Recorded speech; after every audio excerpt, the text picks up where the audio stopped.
เรามาที่นี่เราต้องการให้นักเรียนมาฝึกสมาธิลดการเล่นเกมด้วยเนาะมีสมาธิยิ่งขึ้นวิธีการฝึกสมาธิที่นี่ก็คือฝึกให้เราเจริญสติก่อนเนาะเจริญสติพร้อมกับให้เรามีสมาธิเป็นขณะเล็กๆเนาะ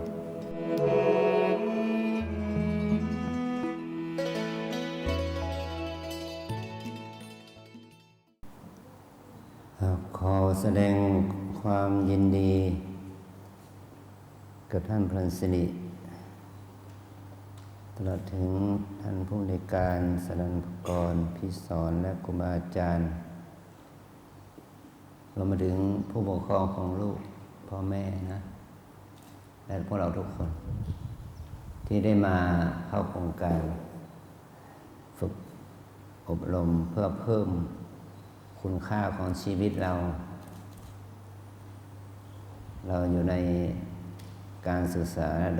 ระดับประถมศึกษาตอนปลายป .5 ใช่ไหมลูกกำลังเรียนป .5 นะแล้วปีหน้าจะได้ป .6 ไหมเนี่ย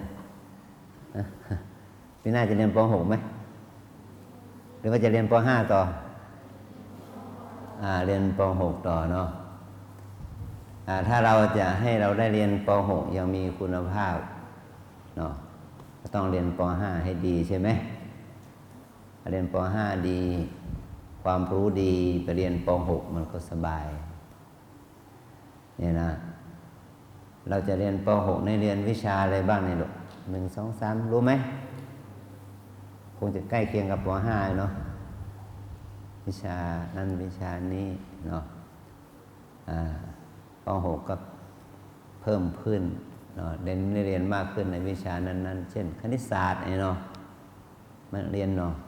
ภาษาอังกฤษอย่างไงเนาะเรียนเนาะ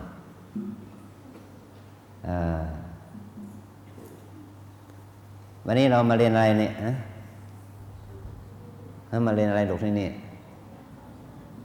มาเรียนอะไรมาเรียนปฏิบัติธรรมเขาเรียกว่ามาศึกษานอกโรงเรียนเนาะมาเป็นการศึกษาหาความรู้นอกโรงเรียนนี่เรามาเรียนวิชาหนึ่งนี่เรียกว่าวิชาวิปัสสนากรรมฐานแต่เป็นการเรียนธรรมะเป็นการเรียนธรรมะที่เป็นคำสอนของพระพุทธเจ้าเนาะเมื่อกี้นี้เราได้รับศีล 5ศีลข้อที่ 1ว่าไงนะลูกศีลข้อ 1ว่าไงนะอะไรศีลข้อ 1ตอบเลยตอบว่าไงนะปาอะไรปานาอะไร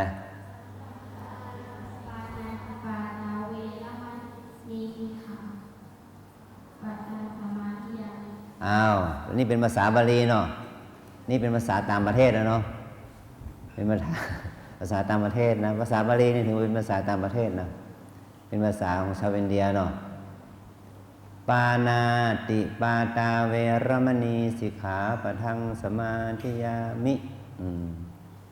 เมื่อวันก่อนนี่หลวงพ่อไปงานอะไรว่ามีงานของกลุ่มหนุ่มสาวเป็นการไปทำกิจกรรมไหว้พระฟังธรรมเนาะเขามีการตอบปัญหาธรรมเนาะตอบปัญหาธรรมเรื่องศีลนี่แหละนะศีลคืออะไรเนาะ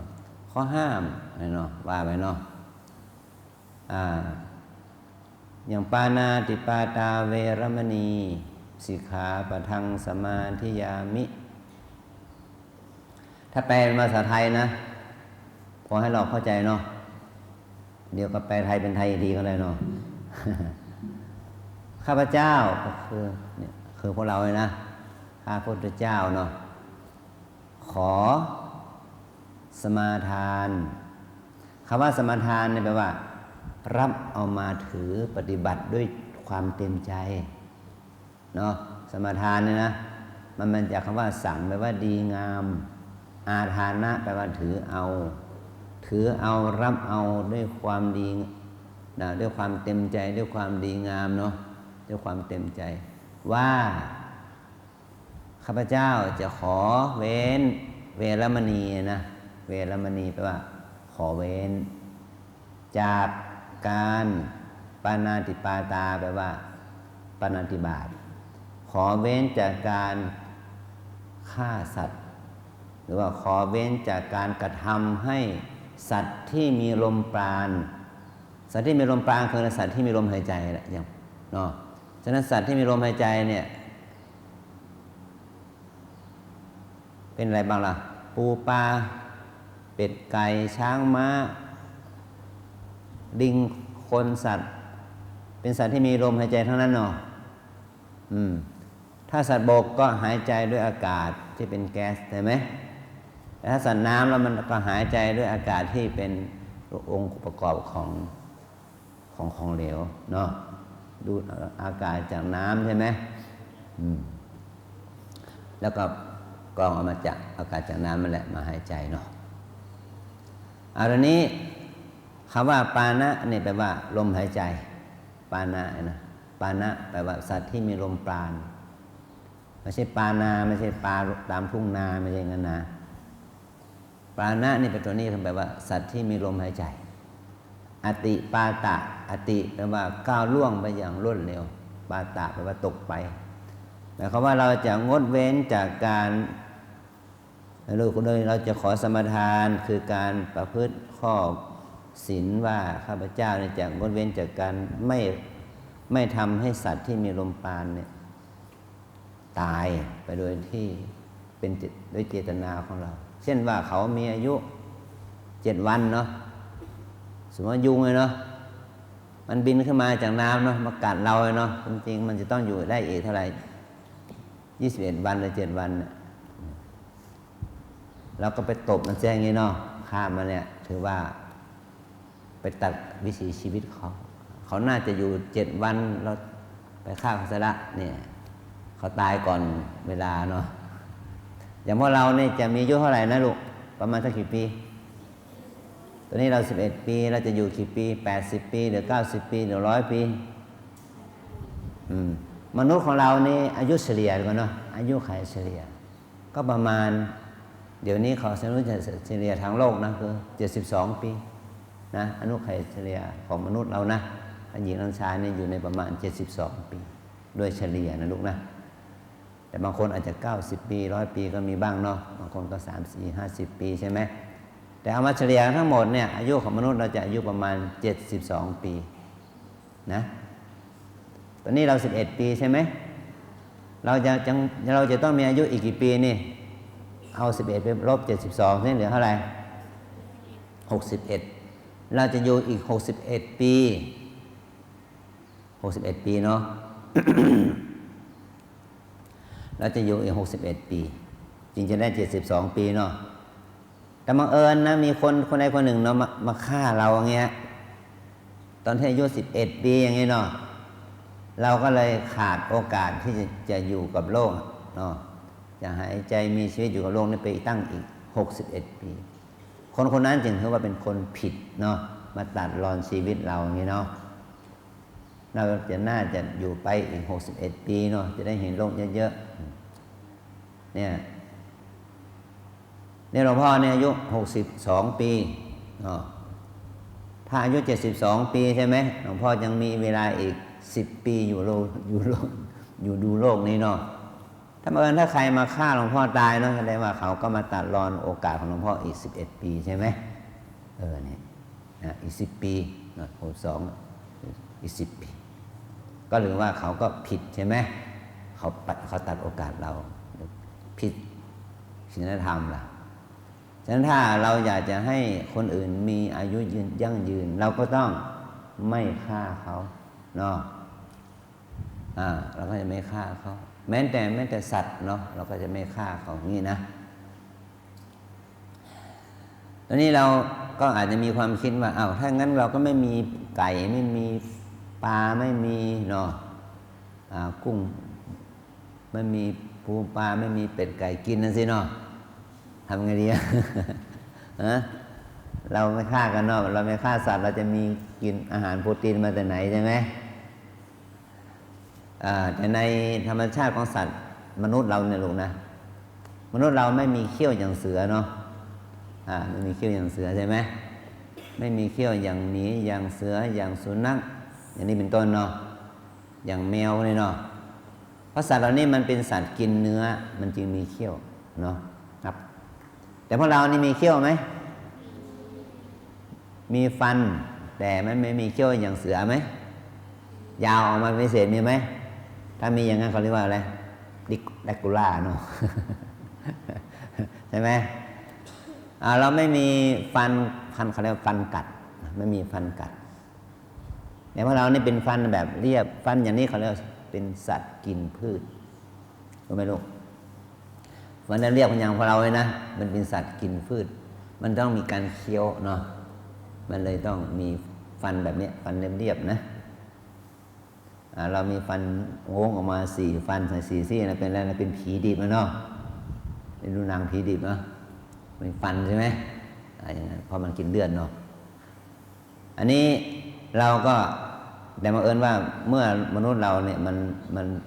มันดิ้มรสสัตว์เนื้อสัตว์มันก็เลยฆ่าสัตว์ตัดชีวิตฉะนั้นการฆ่าสัตว์ตัดชีวิตที่เป็นไปเพื่ออาหารเนาะกับการฆ่าสัตว์ตัดชีวิตโดยที่ไม่ได้เป็นไปเพื่ออาหารเนาะโดยความชอบโดยความรู้สึกว่าจะฆ่ามันโดยที่เห็นหอยตัวหนึ่งก็เอาเท้าไปกระทืบอย่างเงี้ยเนาะเห็นมดตัวหนึ่งก็บี้มันตายไงเราไม่ได้เอามาฆ่าเป็นอาหารใช่ไหมเขาถือว่าบาปมากเพราะมีเจตนาที่จะทำลายเขาโดยที่ไม่ได้คิดว่าจะเอามาเป็นอาหารการกินอะไรเลยอย่างนี้เนาะถึงอย่างนี้นะลูกนะก็จะทำให้มนุษย์เราเนี่ยอายุสั้นลงมีโรคภัยแค่เจ็บเบียดเบียนมากเนาะฉะนั้นคนเราจึงต้องมีโรงพยาบาลมีหมอเนาะมากมายเราไปดูโรงพยาบาลสวนดอกสิลูกโรงพยาบาลนครพิงค์เลยเนาะหรือโรงพยาบาลหางดงอะไรแต่เนาะไม่ว่าจะตลอด7 วันเนาะอาทิตย์ถึงเสาร์เนี่ยโรงพยาบาลร้างคนไข้มีไหมลูกไม่มีคนไข้เลยมีไหมไม่มีเนาะนอกจากโรงพยาบาลที่เขาปิดกิจกรรมเนาะมีเต็มไหมคนเยอะไหมลูกเวลาไปโรงพยาบาลเยอะไหมเยอะเนี่ยทำไมเยอะล่ะเพราะว่าคนเหล่านั้นมีกรรมเนาะมีกรรมที่ว่าไปฆ่าสัตว์ตัดชีวิตนั้นนี้แล้วเป็นโรคเป็นภัยนะใครทำบาปมากก็เป็นโรคมากใครทำบาปน้อยก็เป็นโรคน้อยไปตามส่วนเนาะเนี่ยน่าจะบางอายุ72 ปีตายก็เดี๋ยว62บ้าง52บ้าง42 32นี่เนาะตอนนี้เราอยากจะมีอายุยืนอยากจะอายุสั้นแล้วลูกอยากอายุยืนก็พยายามลดการฆ่าสัตว์นะลูกนะอย่างน้อยสุดเรามาอยู่ที่วัดนี่เนาะ3 วันเนี่ยเราลองไม่ตบยุงไม่แต่ตัวเดียวสิมันจะมากัดเราก็อดทนน้อยเนาะได้ไหมลูกได้เนาะทนเอานะกินก็ปล่อยมันกินไปเนาะอย่างนี้เป็นต้นเนาะนี่ฝึกเนาะถ้าเรารักษาศีลข้อ1 2 3 4 5ได้เนาะเราเรียกว่าเป็นมนุษย์สมบูรณ์เราเรียกว่าศีล5 ข้อนี้เราเรียกว่ามนุษยธรรมธรรมที่ทำให้คนเราเป็นมนุษย์เนาะธรรมะศีล5 ข้อเนี่ยถ้าในปฏิบัติได้อย่างดีนะนี่เขาเรียกว่าธรรมที่ทำให้คนเราเป็นมนุษย์นะคนกับมนุษย์ไม่เหมือนกันนะคนนะก็คือพวกที่อะไรก็ได้นะอย่างที่ท่านพูดในการกล่าวให้โอวาทเนาะโอ้นะเรื่องยาเสพติดเรื่องอะไรการพนันเรื่องสารพัดเนาะอันนี้คือคน อยู่ที่ไหนก็ยุ่งนะเนาะมียาเสพติดมีการพนันขันต่อมีการขัดแย้งเนาะมีการทะเลาะเบาะแว้งอันนี้คือคนแต่ถ้าคนเหล่านั้นมีคุณธรรมขึ้นมาเนาะมีศีลธรรมเนี่ยมีศีลธรรมเนี่ยขึ้นมาคนเหล่านั้นก็จะมีความขัดแย้งกันน้อยลงเนาะ การทุจริตคอร์รัปชันมันก็จะน้อยลงการเห็นแก่หมู่คณะเอื้อเฟื้อเกื้อกูลต่อสังคมก็จะมากขึ้นอันนี้แหละแสดงถึงคุณค่าของคุณที่เราเรียกว่าคุณธรรมนะลูกนะแม้ว่าเราจะไม่ได้เคร่งครัดให้นักเรียนทุกคนสวมแมสเนาะถ้าไม่ต้องสวมแมสลูกหน้ากากอนามัยทำไมสวมได้สวมเถอะลูกไม่เป็นไรสวมเถอะทำไมถึงสวมลูกเพราะว่าเรามีความคิดว่าอะไรนะอากาศไม่มีอะไรเชื้ออะไรเชื้อโรคชนิดหนึ่งที่เรียกว่าเชื้อโคโรนาเนาะไวรัสโคโรนาไวรัสเนี่ยถ้าเป็นแล้วจะทำให้เราไม่สบายเนาะเราจะมีการสวมหน้ากากอนามัยกันเนาะแม้ว่าปัจจุบันนี้มันจะเบาบางลงแต่เนี่ยก็จะมีคนเป็นนะมีคนเป็นถ้าเราไม่อยากเป็นก็ต้องสวมหน้ากากอนามัยเป็นต้นเนาะแต่บางคนสวมเหมือนกันแต่ก็ยังเป็นนะ เพราะมันได้สวมตลอดเนาะอย่างนี้เป็นลูกนะถ้าต้องการให้เรามีสุขภาพดีเนาะเนี่ยเราก็ต้องมีศีลธรรมเนาะมีวินัยเนาะมีวินัยป้องกันตัวเองนะมีวินัยป้องกันตัวเองเรามาที่นี่เรามาฝึกอีกหนึ่งนะฝึกให้เราหายใจลึกๆนะลูกนะฝึกให้เราหายใจลึกๆยาวๆเนี่ยปอดของเรามันก็จะได้ฟอกเนาะรับอากาศได้เต็มที่มันจะได้ฟอกปอดทำให้ปอดเรามีความแข็งแรงแล้วเราจะเป็นโรคระบบหายใจได้ยากขึ้นเนาะหายใจลึกๆเรียกว่าหายใจถึงท้องเนี่ยหายใจทั่วท้องเลยแล้วเราจะทำให้ปอดของเรานี่รับลมได้เต็มที่ถุงลมมันเปล่งเต็มที่มันก็ถ่ายอะไรว่าแลกเปลี่ยนก๊าซได้เต็มที่ก็ทำให้เราได้รับออกซิเจนสูงเมื่อออกซิเจนมันสูงเนี่ยมันเข้าไปเส้นเลือดของเราก็มีความสะอาดสูงนะก็ทำให้เรามีภูมิต้านทานดีสุขภาพเราก็จะดีไปด้วยฉะนั้นการที่เราภาวนาเนี่ยได้ประโยชน์2อย่างคือประโยชน์ทางกายภาพก็คือทำให้เราได้ปอดของเราจะได้ขยายเนาะแล้วก็ทำให้เรามีสุขภาพดี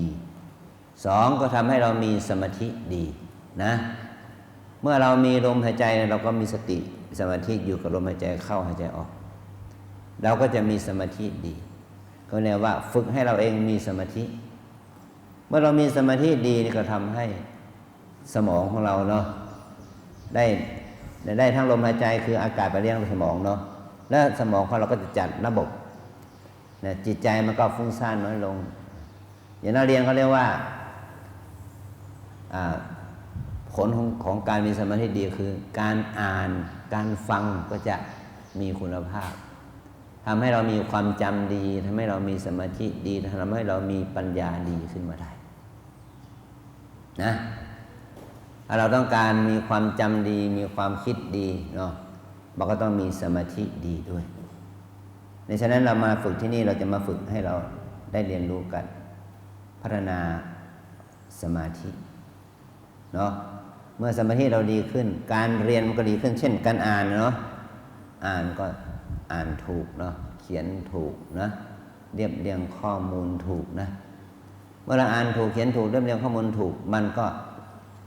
เป็นเหตุให้เรามีความจำถูกต้องนะเมื่อเรามีความจำดีเวลาเราสอบผลออกมามันก็ดีเกรดมันก็สูงเนาะ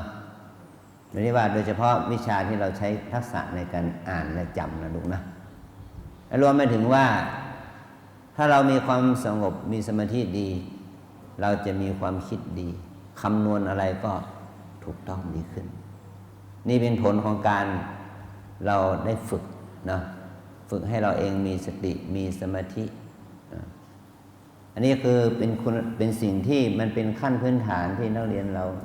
โดยเฉพาะนักเรียนระดับประถมนะลูกนะเราก็เอามาเป็นพื้นฐานเพื่อจะได้เรียนมัธยมที่มีคุณภาพต่อไปถ้าเราอยากจะเรียนระดับมัธยมที่ดีเนาะ เราก็ต้องวางพื้นฐานตั้งแต่วันนี้สมมติว่าป .5 ป .6 ผลการเรียนออกมาได้เกรดเฉลี่ย 4.00 ใครทำได้บ้างลูกยกมือขึ้น 4.00 4 เต็มนะทุกวิชามีอะไรไหมลูกยกมือขึ้นสิเคยสอบมาแล้วใช่ไหมป .4 เนาะเอาละได้ 4.00 เลยลูกเนี่ยมี 3-4 คน 4-5 คนเนาะแต่ถ้าเราถึงป .5 ใช่ไหมเรายังได้คะแนนแบบนี้อีกใช่ไหมเฉลี่ยทุกวิชาได้ 4.00 ได้ 4 ทุกวิชาเนาะป .6 ได้4 แปะทุกวิชาไงเนาะเราจะสามารถเข้าเรียนโรงเรียน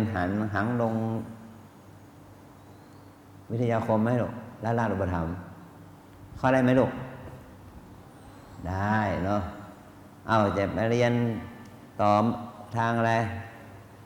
มัธยมไทยพายัพยุพราชอย่างนี้เขาจะรับเราไหมน่าจะรับเนาะเราขอไปเรียนต่อสอบเข้าหรือเรียนต่อที่ยังมงฟอร์ดอย่างนี้เนาะพอไปได้ไหมนี่ลูกได้ถ้าเราได้คะแนนเกรดอย่างนี้เนาะเพราะเขาต้องการนักเรียนเก่งเนาะถ้าเราอยากจะให้พ่อแม่เราไม่ต้องเสียค่าบำรุงโรงเรียนสูงเนาะเสียค่าไปเชียเอาเลยมีครูคนหนึ่งเนาะมีโยมคนหนึ่งเป็นโยมของวัดเขาก็ฐานะไม่ค่อยดีนักนะพอได้จะให้ลูกได้เรียนได้เนี่ยลูกเขาสอบได้อันดับที่1แหละนะอันดับป .6 เลยนะป .6 เนี่ยเรียกว่าโรงเรียนอันดับประถมเนาะแล้วจะเข้าสู่ระดับมัธยมโรงเรียนเดียวกันนะระดับมีชื่อแต่ผู้บริหารนั้นน่ะยื่นตัวเลขนะยื่นตัวเลขว่าขอให้ช่วยโรงเรียนเท่านี้ได้ไหมสมมติว่า50,000 แสนอย่างนี้เนาะเพื่อจะได้ช่วยโรงเรียนพัฒนาโรงเรียนแม่ก็เลยบอกว่าอาจารย์ลูกของดิฉันเนี่ยมันได้เกรดได้อันดับ1เลยเนาะสอบได้ที่1อาจารย์จะเอาลูกของดิฉันหรือว่าจะเอาสตังค์ สุดท้ายไม่ได้เสียสตังค์นะเขาเอาด้วยเพราะว่าลูกเขาเรียนเก่งเลยช่วยแม่ไม่ต้องเสียสตังค์ค่าบำรุงสถานศึกษานะปลอดภัยไว้นะเพราะลูกมีความดีใช่ไหมมีอริยทรัพย์มีปัญญาเป็นทรัพย์เลยช่วยแม่ไม่ต้องเสียค่าบำรุงสถานศึกษาเห็นไหมถ้าเราไปเรียนระดับสูงขึ้นไปนะระดับมัธยมระดับต้นมัธยมปลายนะถ้าเป็นโรงเรียนเอกชนนะเอาเรียกว่าขอให้ผู้ปกครองช่วยค่าบำรุงสถานศึกษาเนาะไม่ใช่น้อยๆนะ50,000 แสน 200,000 300,000ถ้าลูกเรานะได้เกรดเท่าไหร่ 1.5 เนาะแล้วไปเรียนโรงเรียนระดับสมมุตินะโรงเรียนเอกชนระดับเกรด A ของจังหวัดเชียงใหม่เนี่ยพ่อของเธอมีเงินจ่ายไป3 ล้านอันก็ล้านเดียวพอไหมได้ไหมเนี่ยไม่ได้500,000ได้ไหมน่าจะพอจ่ายได้ไหม500,000ไม่ได้งั้นเธอไม่ต้องไปเรียนโรงเรียนนั้นแล้วเนาะ อย่างนี้เป็นต้นนะถ้าเธออยากจะให้พ่อของเธอครอบครัวเราเนาะไม่ต้องจ่ายเราต้องมีอะไรมีมันสมองมีสติปัญญาลูกเนาะถ้าเรามีมันสมองดีมีสติปัญญาดีเราก็ช่วยพ่อแม่ประหยัดค่าใช้จ่ายได้นะไม่ต้องเสียค่าบำรุงสถานศึกษาแพงเกินไปเดี๋ยวนี้โอ้โหเนาะถ้าโรงเรียนเอกชนแบบนานาชาตินะเทอม150,000 200,000 300,000นะ What's your name เนาะพูดภาษาอังกฤษอีกเนาะโรงเรียนเทศบาลหางดงเนี่ยภาษาอังกฤษได้กี่เกรดคะแนนไหนเนี่ยถ้าว่ามี4 เกรดจะเกรดไหนเนี่ย A B C D ท่องได้หรือยังเขียนได้หรือยังเนาะเราต้องฝึกอ่านให้ได้เนาะฝึกอ่านให้ได้ฝึกเขียนฝึกอ่านฝึกเขียนพอละไวยากรณ์ไว้ทีหลังได้ทางไปห้องน้ำทางไหนเนาะบอกเขาได้หรือยังเนาะนี่นะ ถ้าเราฝึกภาษาอังกฤษเนาะแบบฝึกพูดให้เป็นเนาะนี่เราก็จะมีความรู้ดียิ่งขึ้นเนี่ยวิชาเราดียิ่งขึ้นนะอันนี้เรามาฝึกให้เรามีสมาธิก่อนนะลูกเนาะเพราะว่าพวกเรามันเรียนทางออนไลน์กันเยอะเนาะมันจะกลับมาเรียนออนไซต์เนาะเรียนในโรงเรียนแล้วเนาะยังไปติดออนไลน์เนาะเล่นเกมเนาะมีสมาธิฉะนั้นนี่เรามาที่นี่เราต้องการให้เรียนมาฝึกสมาธิลดการเล่นเกมเลยเนาะมีสมาธิยิ่งขึ้นวิธีการฝึกสมาธิที่นี่ก็คือฝึกให้เราเจริญสติก่อนเนาะเจริญสติพร้อมกับให้เรามีสมาธิเป็นขณะเล็กๆเนาะนักเรียนเคยเอาเส้นได้สนรูเข็มไหมตอนนี้รูเข็มแล้วก็เส้นได้เนาะเรามีมือ2 มือใช่ไหมมือหนึ่งจับเข็มมือหนึ่งจับได้เนาะการที่เราเอาเส้นได้ใส่รูเข็มได้มีองค์ประกอบอะไรอีกนอกจากเส้นได้และรูเข็มมีตาไหมถ้าตาเราไม่ดีเนาะเอาเข้าไม่ได้เนาะคนตาบอดเนาะมีแสงสว่างไหมถ้าไม่มีแสงสว่างมองไม่เห็นใช่ไหมมีความตั้งใจไหมนี่มีสมาธิไหมเห็นไหม1มีเส้นได้2มีเข็ม3มีแสงสว่าง4มีดวงตา5มีความตั้งใจมีสมาธิไหมลูกเนี่ยถ้าเรามีสมาธิในขณะนั้นใช่ไหมแป๊บเขาได้ใช่ไหมนี่แหละนะลูกเนาะเราต้องมีองค์ประกอบนะหมายความว่าการเรียนของเรามันจะเหมือนกันใช่ไหมลูกเนาะมันต้องมีองค์ประกอบบอกครูดีไหมนักเรียนดีไหมเนาะเทคนิคการสอนดีไหมใช่ไหมสำคัญคือพวกเราตั้งใจไหมว่าไงโนมตั้งใจไหมลูกนี่เห็นไหมครูก็ดีนักเรียนโรงเรียนก็ดีใช่ไหมวิชาที่เขาให้เรียนเราก็ได้มาตรฐานเนาะมีน้ำมีไฟพร้อมใช่ไหมมีอุปกรณ์ศึกษาสมบูรณ์แต่ขาดอย่างเดียวคือขาดใครขาดนักเรียนไม่ตั้งใจ ใช่ไหมถ้านักเรียนไม่ตั้งใจแสดงต่อให้มันจะโรงเรียนนั้นมันจะปูไปด้วยแผ่นทองคำนี่เนาะมันก็เรียนไม่เป็นเรื่องนะเนาะเข้าใจไหมลูกฉะนั้นสำคัญที่ว่านอกจากครูดีแล้ว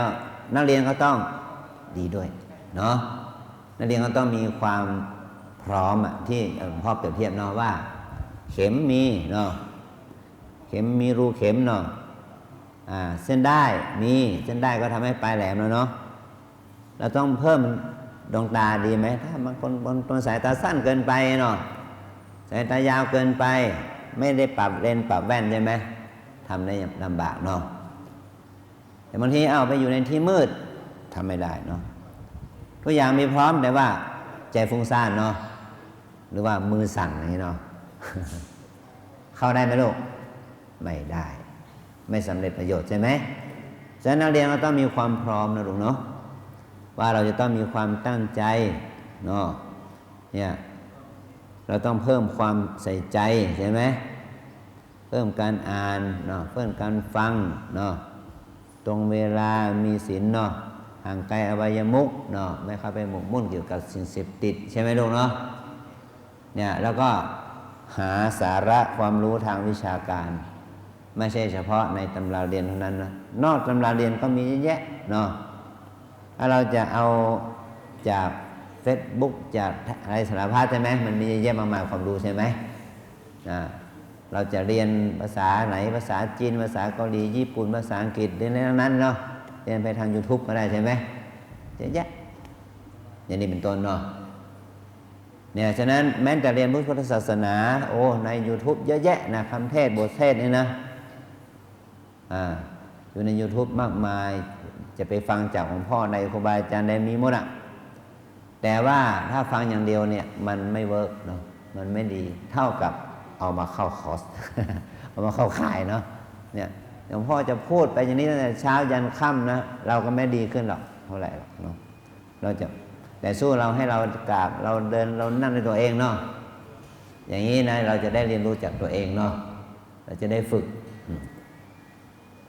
เหมือนกับเราเล่นกีฬากับเราเนาะกับเราดูกีฬาเนาะลูกเนาะเราดูกีฬาดูเขาเล่นเนาะกับเราเล่นกีฬาเองเนี่ยคนไหนจะมีทักษะมากกว่าเนาะคนไหนจะได้ประโยชน์จากการที่ทำให้มีสุขภาพดีมากกว่าเราต้องลงเล่นใช่ไหมแต่ดูอย่างเดียวมันไม่ได้ทำให้เรามีสุขภาพดีขึ้นเนาะแต่ถ้าลงเล่นสินะนี่มาที่นี่ก็แล้วว่ามาเรียนรู้ด้วยการลงมือทำนะ learning by doing นะเห็นไหม learning by doing คือเราเรียนด้วยการลงมือทำนะด้วยการปฏิบัติเข้าใจรู้นะฉะนั้นสิ่งที่เราจะปฏิบัติที่ทำให้เรามีสมาธิเนี่ยมันไม่ใช่อื่นใดเลยเนาะสิ่งที่อยู่ใกล้ตัวเราคือทุกคนมีเท้าไหมลูกมีเท้านี่ประกอบด้วยองค์ประกอบหลายอย่างเนาะหนังเนื้อเอ็นกระดูกใช่ไหมที่เราเรียกว่าแข้งขาเนาะมีแข้งมีขาเดินได้ไหมลูกอันนี้เราจะเดินอย่างมีสติเนาะขวาย่างหนอซ้ายย่างหนอรู้ว่า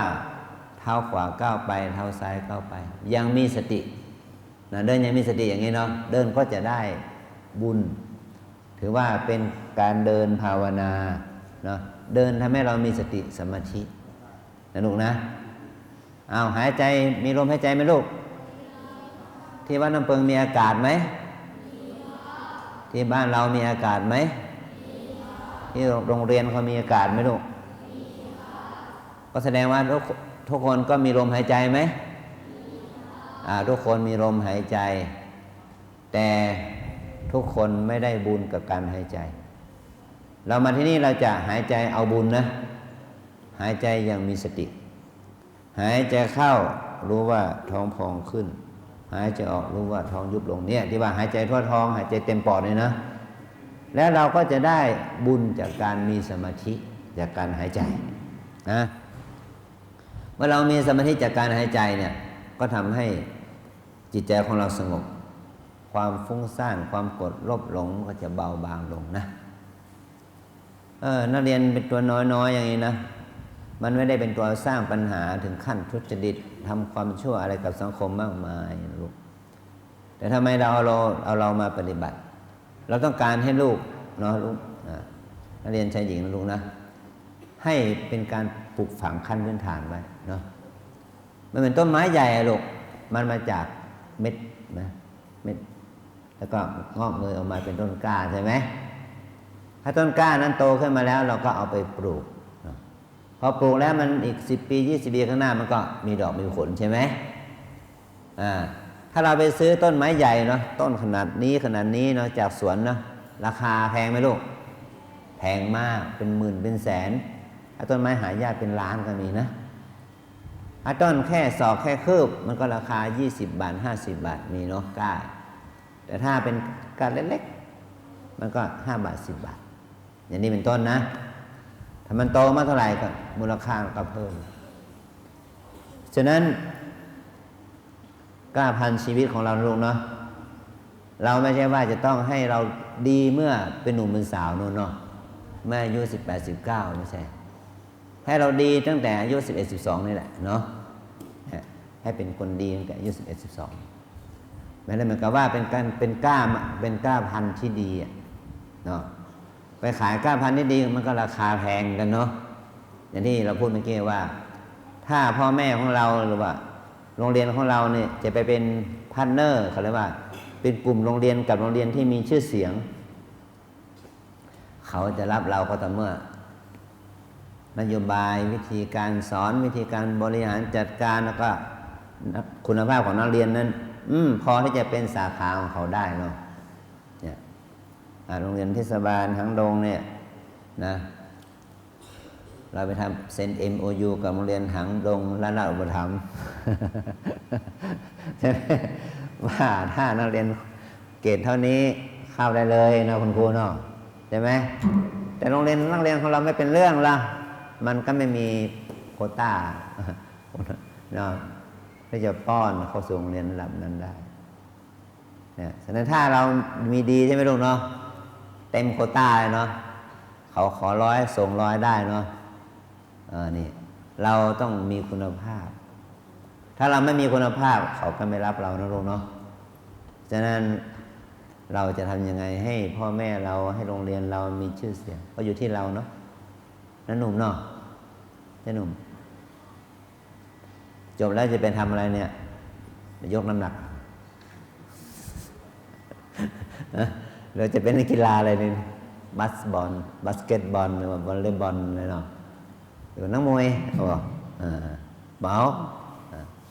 มันต้องเนี่ยนะฉะนั้นต้องมีความเป็นเลิศอย่างใดอย่างหนึ่งนะลูกเนาะมีหัวสมองดีๆเนาะดีกว่าเนาะแล้วเราจะสามารถที่จะช่วยทำให้สังคมเราดีขึ้นได้เนาะเอาต่อไปหลวงพ่อจะให้กรรมฐานที่จะฝึกเป็นการฝึกให้เรามีสมาธิมีสติปัญญาเนาะระยะเวลาสั้นที่เรามาปฏิบัติที่นี่ก็ต้องมีวิธีการเจริญกรรมฐานนะลูกเนาะเอาทุกคนว่าตามนะพนมมือนะลูกนะแม้จะอยู่ในห้องน้ำก็ฟังในห้องน้ำด้วยรับกรรมฐานในห้องน้ำวิปัสสนากรรมฐานตามแนวสติปัฏฐานมี4อย่าง1กาย2เวทนา3จิต4ธรรมวิปัสสนากรรมฐานตามแนวสติปัฏฐานมี4อย่าง1กาย2เวทนา3จิต4ธรรม1กาย2เวทนา3จิต4ธรรม1กาย2เวทนา3จิต4ธรรมกาย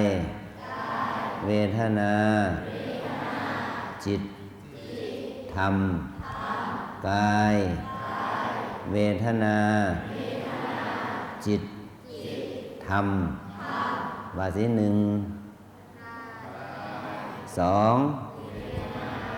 3 4 5 1 2 3 4 1 2 3 4โอ้เจ๋อจำได้หัวดีนี่เนาะหัวดีมีสัญญาดีเนาะจำได้นะกายคืออะไรลูกกายก็คือร่างกายเราเนี่ยทุกคนมีกายเนาะกายของเรามีค่าไหมลูกราคาเท่าไหร่ขอซื้อหน่อยหนุ่มราคาเท่าไหร่เนี่ยถ้าไก่นี่เขาช่างเป็นกิโลขายเนาะใช่ไหมวัวควายเนี่ยเขาก็ช่างเป็นกิโลขายนะใช่ไหมแล้วคนเราช่างเป็นกิโลขายบ่ไม่ใช่นะคนนี้คุณค่าของคนอยู่ที่ไหนอยู่ที่คุณธรรมสติปัญญาเนาะไม่ใช่ช่างเป็นกิโลขายนะแต่ถึงอย่างนั้นมันก็มีราคามากนะมีค่ามากนะถ้าหลวงพ่อจะซื้อหลวงพ่อเขาซื้อแขนของเราข้างหนึ่งราคา1 ล้านขายบ่ไม่ขายนะเงินตั้งล้านนะขายบ่ลุงไม่เอาแขนไม่เอาขาก็ได้ขา1ข้างราคาล้านขายบ่ไม่ขาย2ข้างก็2 ล้านนะก็ไปซื้อขาเทียมสิราคาข้างละ50,000นั่นแหละได้เงินเหลือตั้งเยอะแยะเนี่ยขายบ่ไม่ขาย